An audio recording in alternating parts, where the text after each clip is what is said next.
What's up, everybody? This is KJ, and I am here to give you my TBA Season 3 recap. So, this is going to be a regular season recap. For those of you that don't know, spoilers, we did end up making playoffs, so there will actually be a playoff battle coming sometime, probably next week. We're still waiting on one team in the opposite region or one game in the opposite region to be played, and I think that's going to be played on Wednesday. So, we'll have an idea of sort of what the playoff picture exactly looks like as soon as that game plays out. But yeah, so we finished the season 4-5 with a +1, and I just kind of wanted to recap the season, talk over some of the stats, talk over the games as a high level, and give out some like team season awards. This has been quite the roller coaster ride. I mean, as you can see, the 3 mons that I got on the screen started off with sort of this idea of the Serene Grace core with Jirachi and Togekiss, and then had other mons that were more of like defensive pivots, such as Porygon. And honestly, obviously that didn't work out because everybody that has been following along knows that we did get rid of Jirachi. But yeah, let's dive into what I got going on here. So, want to go into just the first 5 weeks. So, we played Ton week 1 and we won 3-0. Porygon 2 was incredibly clutch there. It did, in my opinion, it was the game MVP. Had 3 kills and really just put a lot of pressure on his team.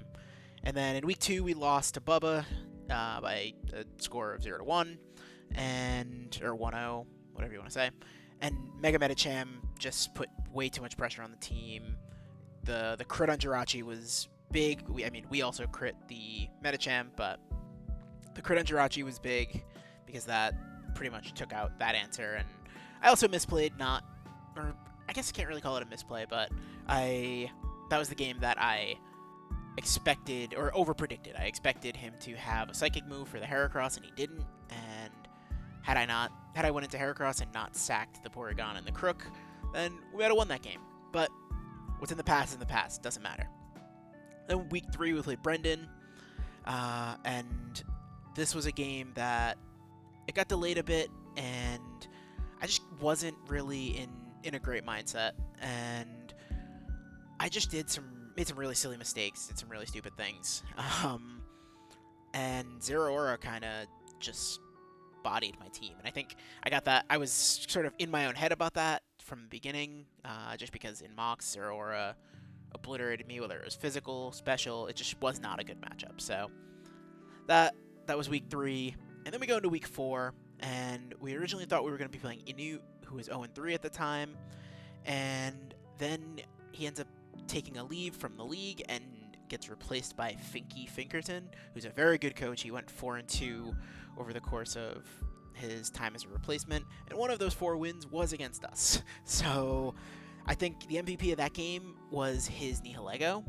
He brought a support Nihilego set that had things like T-Wave and Knockoff, and it took me by such surprise, and it really did a lot of work. So great bring on Finky's part, and I mean that was definitely a game that put us in a hole. As you can see, we were then 1-3, and then we got to play Poppy, and Poppy's team is incredibly fast. It's has a bunch of momentum, and it's sort of centered around Lele and Infernape being able to sort of clean up at the end of games. But in this particular matchup, he was able to really overpower us with the it was a combination of Magnezone and Slowking. I think Magnezone did a little bit more work because I didn't have a switch in after the Flash Cannon crit to open the game on the switch into Crocodile. So after that, just didn't have a switch in, and his Scarf Magnezone was able to Volt Switch around and really put on a lot of pressure, and I just didn't have a great way to hit it. So then we go into the next group of games, and this is where things started to turn around. As everybody knows, like week 5 was before week 5 is when I made all of the transactions. I had gotten rid of most of the mons that were on the team. We had dropped Mega Ampharos, dropped Rapidash, dropped Emperor's Rapidash. What else? Oh, Regirock and Heracross and Tapu Fini. And so we picked up things like Como, we got Rain with Kabutops and Politoed, grabbed the Tier 5 Togedemaru, and then also ended up getting Mega Bennett. That's right. I don't think I mentioned Mega Bennett. Yeah. So Mega Bennett was the other one. Yeah. So anyway, that was the team, and I mean, the game against Poppy wasn't great, but then right before the trade deadline, actually was able to scoop up Kartana and gave up Jirachi for it. So that gave us the ability to play with a mon that we were much more comfortable with in Kartana, and you can sort of see just based on the results on this page that things started to shift a bit more once we got a little bit more comfortable. So the game against Clay is a very good game. It's actually, honestly, I think that was the best game that we've played this season, and it's definitely a qualifier for just the game of the year in the TBA Season 3 as a whole. I mean, it was a 1-0 game. It came down to sort of the last few turns. Both players played really well, and it's funny because it came down to, could Togekiss flinch the Hatterene before it could set up Trick Room again. Unfortunately, didn't get the 60% flinch chance. Again, didn't matter too much because we're able to make the playoffs anyway, so just kind of looking past that. What's in the past, in the past. But yeah, again, very good game, and I mean, a 1-0 loss to a very good coach, I'm not complaining at all. So then we go into Week 7, and Week 7 was when we were playing the defending champion, and that was really huge because we really needed this win. And at this point, it was like we basically needed to win out and then hope that one of the teams that were at the time 4-2, I believe. Yeah, at the time they were all 4-2. There were 3 or 4 teams that were 4-2. Needed them to lose and figured out sort of how we could potentially get in. So we did end up getting the big win, and I think Porygon 2 was huge in that match. I mean, he had Cloyster, he had Mega Mawile, he had Kekelder, and Porygon 2 was able to be positioned in a way that was able to handle the Mega Mawile, which was really, really clutch. So Porygon 2 was definitely the MVP of that match, and sorry, I glanced over. Scizor cleaned up a ton of kills in the Week 6 match, so just want to make sure that is known. But you could also argue that Drapion setting the Toxic Spikes was probably just as important, if not more important, because it really stopped the Como. But anyway, now we head to Week 8, and in Week 8, it was a solid performance from Kartana, picking up 4 kills. And with Kartana in that game, once the team preview hit and we didn't see the Census Scorch, that's when I knew that Kartana could really put in a lot of work as long as it was positioned well. And sure enough, it did. Kartana did quite a lot, so can't complain there. And then the last week, Week 9, with Porygon 2. Porygon 2 was able to just kind of sit in the Trick Room that Brownie had set up and really, really put in work. So Porygon 2 was definitely the MVP there. And so just wanted to give just a brief picture of what the stats look like for the season. Kill leader was Porygon 2, actually, with 8 kills. It also died the most. It was also brought to the most games, so it kind of makes sense. As you can see, the mons that are highlighted in red on the bottom are the mons that were dropped, traded, etc. over the course of this season. So still really sad that didn't get to focus on Heracross as much as I would have liked, but, you know, it happens. I mean, it was a casualty of having to get rid of things like Tapu Fini and some of the lower tier mons that we didn't want to use, like Rapidash. So all in all, I think the team performed well the back half of the season. It was okay in the beginning, but I mean, there were 2 games that I made some really boneheaded plays, and than 2 games that I was just completely outclassed. So in terms of just having a bad matchup.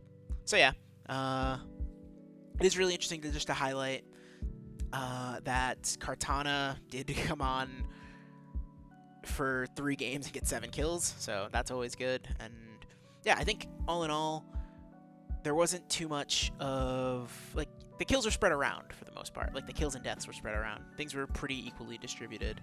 And I think Porygon just was in a situation where it was able to pick up a lot of random kills from things, chipping other things down. So, all right, so let's get into the awards now. So the first award is MVP, and as you could probably guess, this is definitely going to Porygon 2. It has been the easiest mon to bring. It has so much versatility. It has recovery. Yes, it does depend on Eviolite, but honestly, it's been able to function without Eviolite.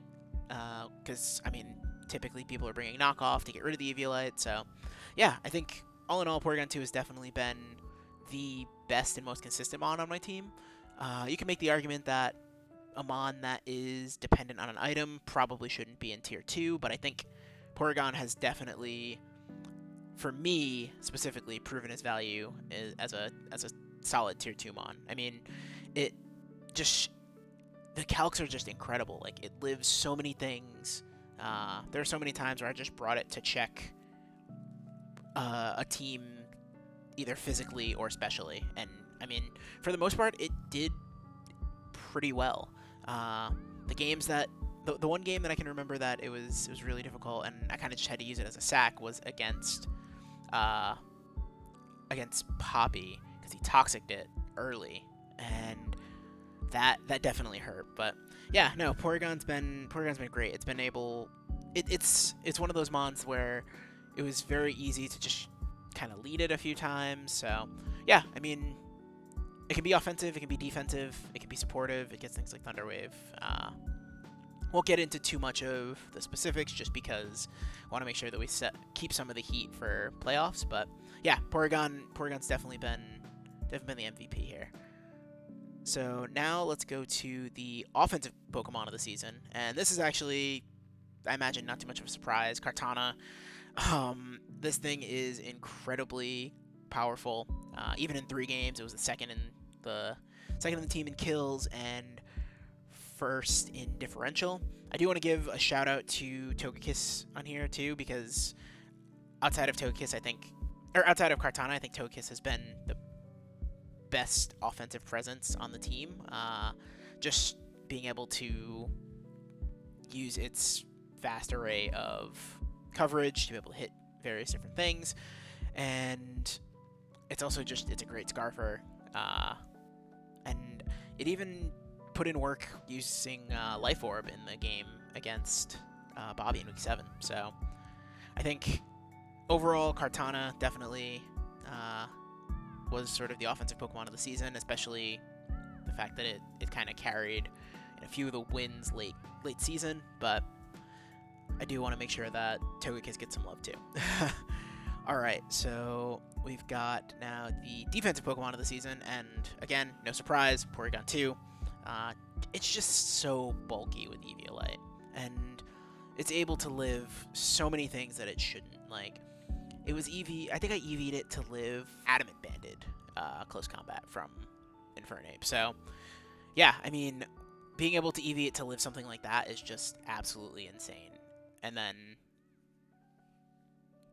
I feel like that's the kind of things that were just so prevalent every week. It was like, Porygon can wall this, Porygon can wall that. So I think in terms of Porygon's defensive viability, there's no question. It's an incredible one. Okay, so now I want to get into something that's a little bit more exciting.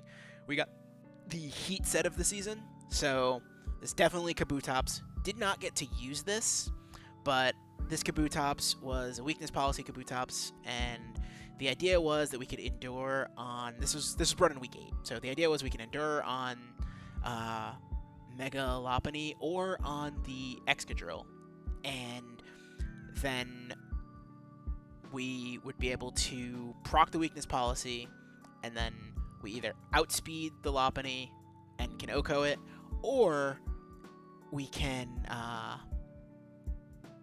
use Aqua Jet and kill the Excadrill. So the other crazy thing about this set was actually, and people are probably very obvious about this, or very much noticed this, was Giga Drain. So Giga Drain was actually for the Gastrodon that he had on his team, which if the Gastrodon was only... If the Gastrodon was physically defensive, which usually that wouldn't be the case, but if Gastrodon was physically defensive, then it was a roll to Oko with Giga Drain. So that was definitely crazy, and it actually did work in mocks. It was something that in mocks I was able to break out, and I think it chunked Gastrodon for like 85 or 90, and it was just like, wait, what? Yeah, so let's get into the next thing. So now we have like basically I won't say this is the most disappointing Mon, but this is the Mon that was most unlikely to return, I would say. And by that I mean I probably will avoid drafting it if I can. And that's Rookodile. And this made me really sad because I think Rookodile is one of the best Scarfers in like the mid tiers with like tier 2, tier 3, tier 4. Rookodile is an incredible Scarfer, and like Moxie is great, but I found that it just didn't hit hard enough for me. And without any setup outside of bulk up, I felt that Rookodile just it was a little lackluster, and I felt every week I brought it, I had to bring it with like a resist berry. I mean, I brought it with Rindo Berry, I brought it with Pasho Berry, I brought it with Chople Berry. I think at one point I considered Roselli Berry, and I don't know, for me, ground and dark types, at least one of them kind of feels like it needs to be defensive, and on a team where I already had a fairly high amount of fighting weaknesses, even though I had two very good fighting resists, like two 4x fighting resists with both Togekiss and the Crobat, I felt like any like electric types that got fighting coverage just kind of obliterated Crook. And that's why I had such a hard time with Zeraora, because I couldn't bring Crook because it wasn't a real switch in, because close combat or play rough would just take it out. So I think for me, Crook was definitely one of the mons that was the most underwhelming. But now let's get into the actual most disappointing mon, and that was Jirachi. So this is definitely one of those situations where I just think this mon does not fit my playstyle, and I just had a hard time building with it. I mean, because there were always so many things that I felt like I could do with it, that I wanted to do with it, and I just couldn't place it in a team. And I felt like what ended up happening was I would just say, okay, here's Jirachi. Okay, now I'm just going to Scarf it. And I just didn't like that. I mean, I felt like Scarfing it and just trying to para things or para flinch things. I don't know. It's just not the way I play. And I mean, I like being able to position myself to potentially win a game, but I don't want it to be because of hacks. And so I did realize that, and I don't know. This Jirachi was not for me. I think I brought it to 4 or 5 games. I think I brought it to 5 games. I brought it to every game I had it on roster, and it got no kills, 4 deaths. Yeah, in hindsight, I wish I would have drafted something different. But it's a learning experience. That's what everything is. So, yeah. And again, I apologize to all the people that love Jirachi. It's just not for me. Alright, so now I want to get into the biggest surprise. So, when I was revamping my team, I thought about the idea of Rain, especially because I had Jirachi, so I was like, okay, Jirachi can function in Rain pretty well. Like, it dampens the fire weakness. And then I also thought about the fact that now Crobat gets Hurricane in DLC. So I was like, okay, I have 2 mods that can work there. And I also had Go-Goat, which has Sap Sipper at the time. So I was thinking, wow, this is really solid. Like, I have a pretty good basis here. So I ended up opting for Rain, obviously, and the Rain sweeper that fit my team the best was Kabutops. And Kabutops is a mon that I've always thought was really cool. I mean, it has a cool design. It's a Gen 1 mon, so it's definitely near and dear to my heart as me being like OG Gen 1 fan. But yeah, I never used it competitively. I've seen some players use it competitively. I mean, it's a solid Swift Swim mon. It could be AV, but I don't think I really grasped how good it was until I started running calcs with it, and I was like, wow, this thing is, honestly, it's not as good of defensive typing, but this thing it hits like Excadrill but in rain. Like, and I mean, the fact that the water moves are rain boosted, I think that's part of what helps that. But yeah, I was running the Swords Dance calcs, and it was just so crazy how good Kabutops is and how hard it was hitting some of the teams. So yeah, I really do like Kabutops, and if I ever do opt to go for rain, I think Kabutops might be the mon that I go for. I mean, Access to Rapid's been a pretty solid move pool, and yeah, can do some serious damage. So, all right, now we got the mock battle MVP. So I was a little torn on this one because both Togekiss and Porygon have put in a ton of work over the course of my mock battles, and shout out to Nintago, because before the season started we were talking and he was like, want to do mocks? And I was like, okay, I don't really do mocks, but why not? I'll give it a shot. And throughout mocking, it's been a huge help for me just to like see what kind of things somebody else might think that my opponent's bringing, and also just kind of see what holes can be poked in the team. So I do want to give him a big shout out. It's been a lot of fun. So yeah, but back to it. Togekiss all season has been very good in mocks, and I mean, don't get me wrong, it's been good in a lot of games.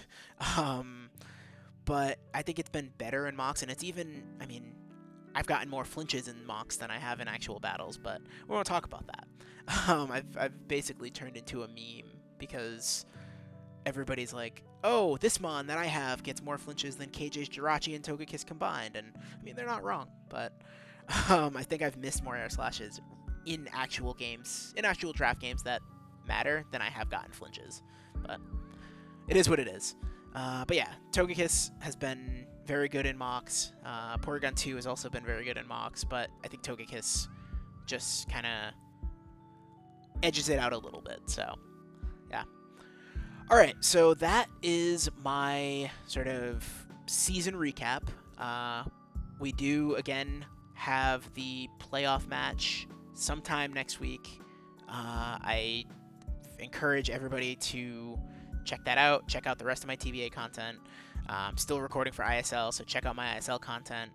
And also just take a look at the description. I'll be linking out all of the TBA YouTubers, so they're a great group of people. And yeah, I really hope that people enjoy this, and I hope you've enjoyed my content for TBA Season 3 as a whole. I will be returning for Season 4 of TBA, so, or at least I plan on it. So I will continue to record, and hopefully I'll be able to draft a team that I'll be comfortable with from the beginning. That way people don't get to see a serious struggle week to week. But yeah, so thank you, everybody. Please like, please subscribe, leave comments. I do really appreciate when people leave comments and feedback. And I will catch you for either my next ISL game or my TBA playoff game. All right, everybody. Thanks.